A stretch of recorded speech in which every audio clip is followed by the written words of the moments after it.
What's up, everybody? I'm back with another story video. And I know I said there wouldn't be any more of them for a while. I lied, guys. I'm sorry. Because I forgot a pretty big aspect of the DI Stories video. If you haven't seen that video, by the way, go watch this one before you watch this one, because in that video it's like a little bit of a prequel, kind of like a setup for some of the things I'll talk about in this video. Though for the most part it's not really about DI. The basis about it is DI. But it's also my first and only summer camp experience. You know, all these people talk about, oh yeah, coming back from summer camp, it was so awesome, you know, woohoo, yeah, and everything, and I love summer camp. I never really could relate to that because I never actually went to summer camp till this time. I did this camp. I did it twice. I did summer camp twice, and and then I got too old, so I couldn't do it a third time. No, the pandemic hit, and that's why I couldn't do it a third time. But and then I got too old, and then I just didn't care. But I had some up and down experiences, had a lot of fun, not so much fun.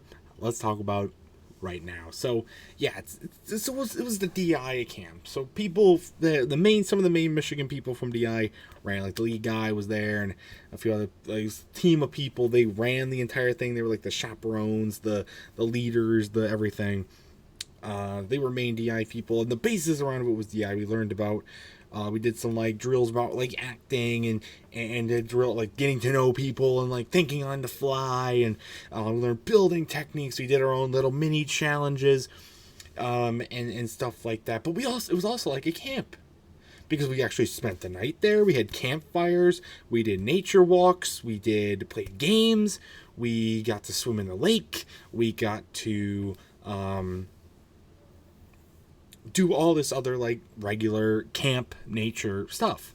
No, we didn't sleep in tents. We slept in like little cabin things with bunk beds in them, and stuff like that. And we ate, and then the main area where we ate was like air conditioned and stuff like that. But we had real campfires. We went out to a real lake, walked in a real forest, which was a lot of fun. And we'll talk a little bit about that. Let's talk about tying it to fundamentals about the eye. There's some interesting characters that I met during these 2 years there as well, and some more awkward experiences. So let's jump right into it. So coming in, this is again my first experience with camp, like summer camp. So I didn't know what really to expect. But it brought all the stuff, and we go up and we register, and the cabins themselves. And we talk about those where we sleep, because again, they were bunk beds, and the floors were like not clean, and they were like hard floors, and they weren't clean. And we had there was a bug presence, like a mosquito presence. It wasn't like a real serious issue, but they were definitely not young buildings. They were older buildings. They had a fan in them, so they keep the fan on at night, and they would pack these people in. Every bed was filled, and then of course they separated guys and girls. But the guys are all different ages. Like there's like little kids that do this, and then there's like teenagers like me I'm not a teenager anymore. I was a teenager during this. That were there too. And then there was a girl one as well, and they were and then they had one person like per cabin chaperoning the thing, and then the rest of the people that were helping work the thing would sleep in their own cabin, like the adult one. So that was to keep everything separated. And there's one bathroom for everybody to use, or two. There's two, like one building bathroom. So there's multiple bathrooms in, like, big bathroom, but had multiple toilets and showers in it and stuff, and sinks like that we could do. We could brush our teeth and change and clean and all that kind of stuff in there. Nothing too special, but it was just something. And it was like, the setting for this place is really awesome too. You had the woods in the back, and then up front you had like the field with the campfire space, and then out you'll overlook the lake, and there was like a little mini swamp area in the lake, and there's houses across the lake, and there was forest this direction, dirt road that led all the way down the long dirt road. You could not see anything, except for this dirt road just seemingly led to nowhere, because you kind of entered like nowhere. Like, this is in a pretty remote area of Michigan anyways, and then you get off like this main road, and there's nothing. Nothing there. But it was good. It was a nice remote setting to be in. It was a lot of fun. So what kind of activities did we do? Well, let's talk about some of the DEI related activities first. One of them we got to do was like one of the big ones. We at the beginning of the camp we got a challenge, and all the teams had their own. Like there was teams of people, and they usually divided up based on like grade level, like grade ranges and stuff like that. And so then you would work with your team, like 5 or 6 people, and you would work on trying to complete like a challenge, like a central challenge that you normally do in DI. So at the end of the camp, end of their time there, when all the parents came to pick everybody up, the groups would do their performance, and they would get to present it just like they would normally, and you would do cool things with it. So that was pretty sweet. And but of course you had only a certain amount of materials you could work with. You had like a shop, I'll call it a shop, where you could pick out, buy certain materials, and they were just like run-of-the-mill stuff like cardboard or paper or inflatables or tape or all this kind of stuff. It was not like plywood boards or not like screens or anything. You couldn't just run the Walmart and pick up anything. You had to pick what they had, and so that always provided a little bit of a strategy, a little bit of a challenge. See, okay, what do we need? Oh, we gotta fight for this thing. Gotta get this thing. Gotta win this thing. Because you would pick up like points throughout like all the activities, and then at the end, like during certain times, you could go buy stuff. It was really cool. And then at the end presented your challenge, and it was that was the big thing. They had a little bit many other things, like there were sometimes you had chances throughout the week. I call it a week, it's like 3 days. You had a chance to work on your challenge whenever you had some time, and you also had time to like work with there was one time we were like working with technical games, working with like circuits, and we were playing on computers to try and make the circuits work, sort of thing, making lights turn on. And there was another time we got like build stuff, like mini build stuff, like try different designs on our own, like instant challenges, but not really. And we got to like build stuff with that. And then was other times where we would work on our improv skills. So we would do like acting, we like improv, and we would get to like have to say things on the fly. So you don't even get like any prep time. You got to think like that. We did there were a couple of things we did with that. And then there was we had a talent show, which I guess you should call practice. Not really. We had a talent show you could participate in if you wanted to. You didn't have to. And then you get like acting sort of thing, and show off your fun stuff. And so you could do that. And then there was other non-camp activities too. I said there was the times we got to canoe out on the lake. And even at one time we got to go swimming in the lake. Fun story about that. We did a nature walk, and we would it was like a Pokemon hunting thing, but it was like Pokemon hiding in the woods. So we get to walk through the woods and look at nature and stuff, but also tie it into little kid things and do Pokemon hunting, and that was really fun. And we had time where we would we'd play volleyball or toss the frisbee around, or and then we'd sit by the fire and cook hot dogs or roast marshmallows, and those were always a lot of fun. Or we get to sit on picnic tables outside and being outside and being a lot outside, and that was a lot of fun. We get to play tag. I remember one time we played this huge game of hide and seek or tag, or catch the flag or whatever, something like that. And that was, everybody got involved. It was a huge thing, and we got to play like circle tag games and duck goose. Not duck goose. That was kind of petty, but and it was so cool, and a lot of fun activities to get everybody bonded together. It sounds fun, and it was a lot of fun. I probably would have had more fun if I knew more people coming in. I know the first year was me and my brother, and my brother knew quite a few people that were in it. I didn't. I knew one person, and so it was a little awkward trying to meet these new people. They were not my type, I could say. They weren't mean people. They were really nice. And there was one guy in particular.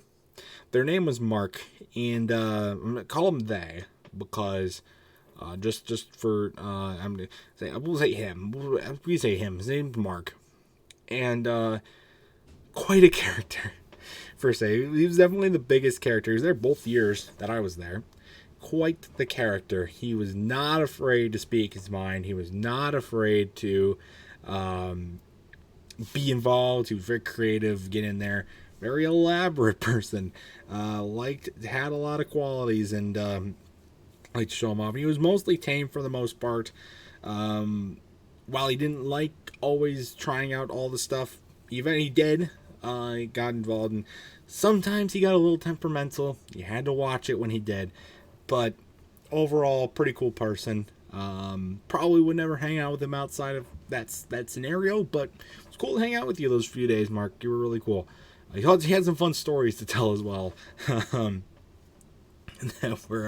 we talked about while we were in our cabins, supposed to be sleeping. We didn't sleep, guys. It was a fun person though, really cool. Eli joined me the second year, so that was nice, but we still didn't really get to know the people that well. We're kind of like isolated, but hey, it was okay. I mean, what are you gonna do? I mean, it was a little awkward at the time, but looking back on it, it wasn't that bad. So I don't know. I mean, they had their own thing, and they knew each other coming in, so like they had their own little group together, and they wanted to do things their way, and they didn't really do anything to not include us, but also not to include us. So it was up and down, and they talked about us a couple of times, both years actually. That, do you want to switch groups? Do you want to say no? That's stupid. I don't want to do that. Let's just stick it out. And we did, and pulled off the save, and did not embarrass ourselves. Thankfully, either year, which was nice. But and then thing about swimming. So story about swimming in the lake. We'll get to that because the last day we always got to swim in the lake. And there was like a nice dock you could jump off of, and it got pretty deep, but it wasn't like super deep. And we got to jump off I didn't swim, or did I swim? I may have swam once. I don't remember. Let's just say for simplicity reasons that I did not swim. Because, I didn't want to get all wet and then have to try and change again. Also, I kind of forgot my bathing suit, so couldn't really swim even if I wanted to. One of the times, they actually had to evacuate the lake because there was a water snake underneath. There was a pregnant water snake underneath the dock, and she was having laying her eggs underneath the dock. So they had to evacuate all the kids. That was a little frightening. Because you gotta remember, I mean, it's a big water. They'd seen the water snake. I never saw the water snake. They did. Some people did, apparently. They said it was big. And you don't want to encounter a water snake. That was really the only threats that were posed to us. There was no bears. There's no deer. There was no wolves. There was no other water things. And none of that crap. That was really the only threats that we ever had. As far as animal-wise, and human-wise for that matter. We never had anybody stalk on the property. We never had anybody threaten anything. Outside of a couple little temperamental outbursts, like tiny retrospectively, tiny. At the time, they seemed pretty big, but in retrospect, they weren't that bad. But they were handled easily, and, it wasn't that big of a deal. And then, so I got a fun. So they always fed us. We always had dinner every night and lunch and stuff like that. And dinner was always a big thing. Everybody gathered together and got to eat food together, and they would cook. And I remember one night, the dinner was spaghetti and meatballs. Really good spaghetti and meatballs. And breadsticks, too. Because the breadsticks is where it's coming into play. Because I got seconds. And I at least got a second breadstick, I don't remember. But I was eating, and they say, okay, 5 minutes left. And then you had to clean up, and you had to go. And so they could leave the thing. And then, so I have this breadstick, right? And instead of, just, staying calm, like, okay, it's just a breadstick, it's nothing too bad. But, my stupid self thinks, I'm going to eat this whole thing at once. And it's not like one of those like Little Caesars or Fazoli's breadsticks. Think like an Olive Garden breadstick. And I've got to eat this thing. I tried to eat this thing all at once.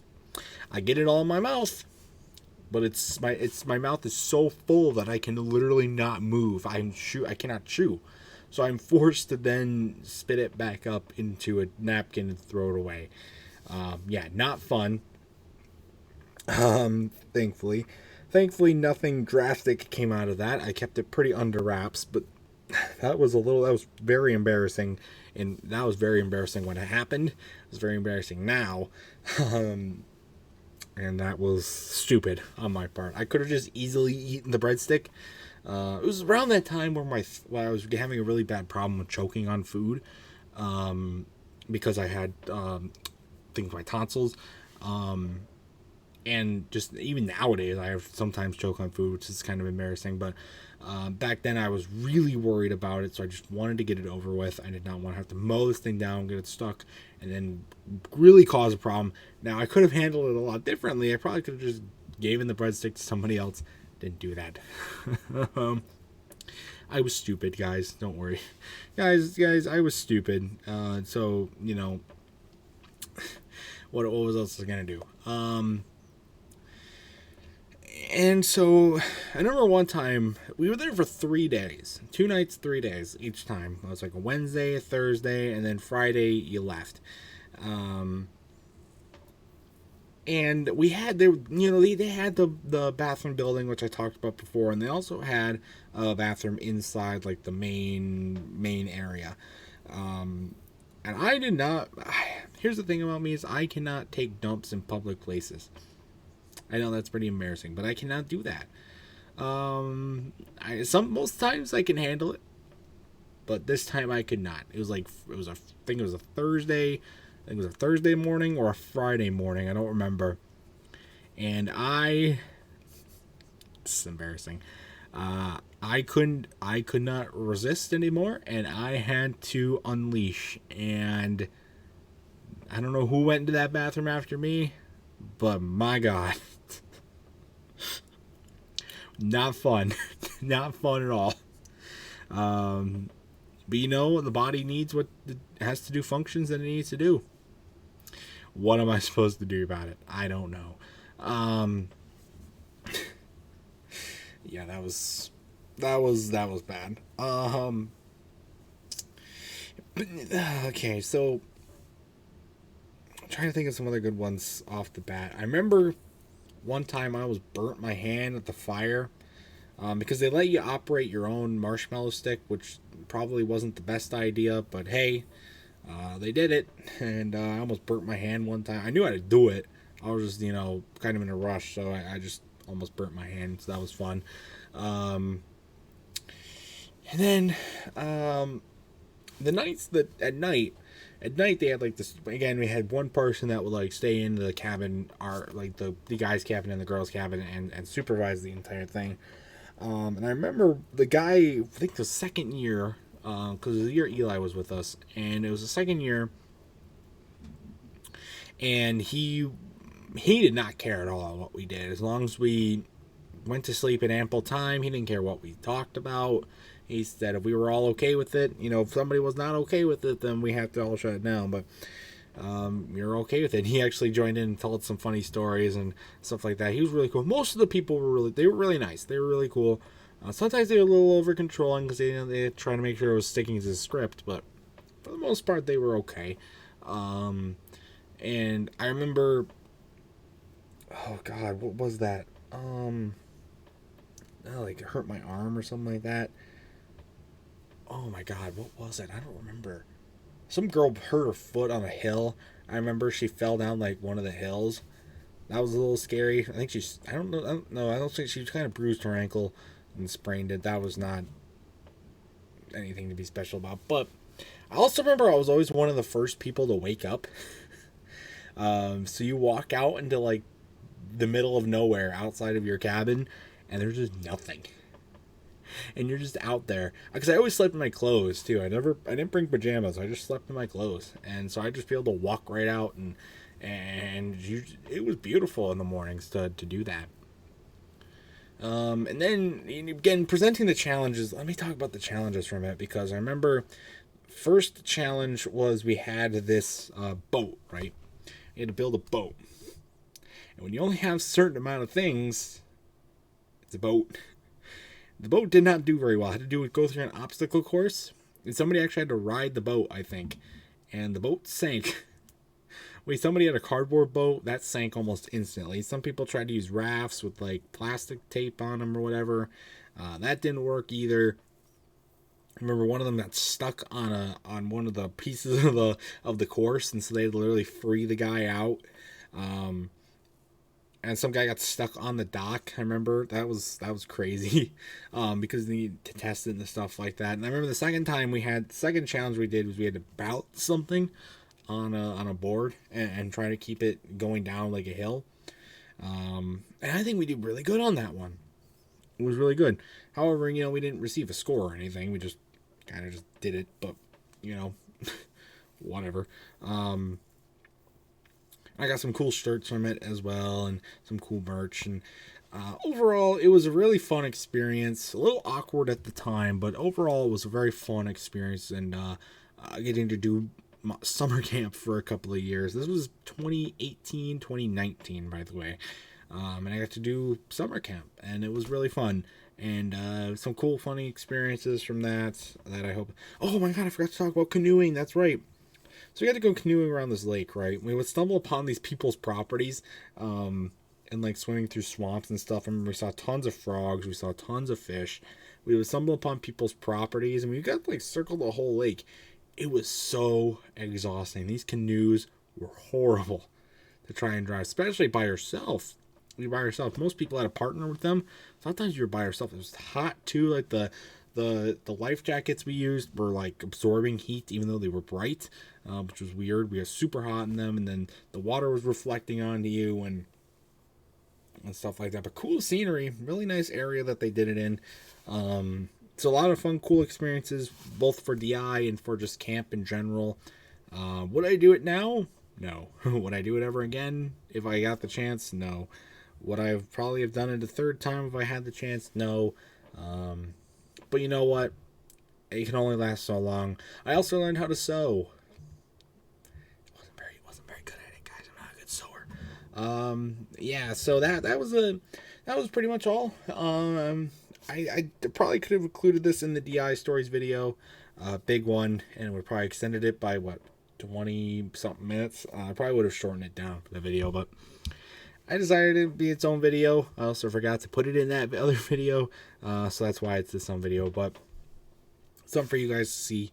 And now I think I'm done telling stories for a little while, at least here. I might tell some on the podcast with Jeff and the Mellows. And if anything else comes up to my mind or anything else happens, you guys will hear about it when you're able to. So stay tuned, but also stay tuned for much more amazing content. Got a couple more episodes of Lego, and got some other big stuff coming out next week. So just stay tuned. Things are coming. It's going to be a lot of fun. So I hope if you guys went to camp, did camp at all, or did DI camp in general, like at a different state or in Michigan, I'd love to hear your experiences down below. Camp like this or anything else, let's hear it. So thank you guys for watching, and until next time, guys, I'll see you guys later. Goodbye.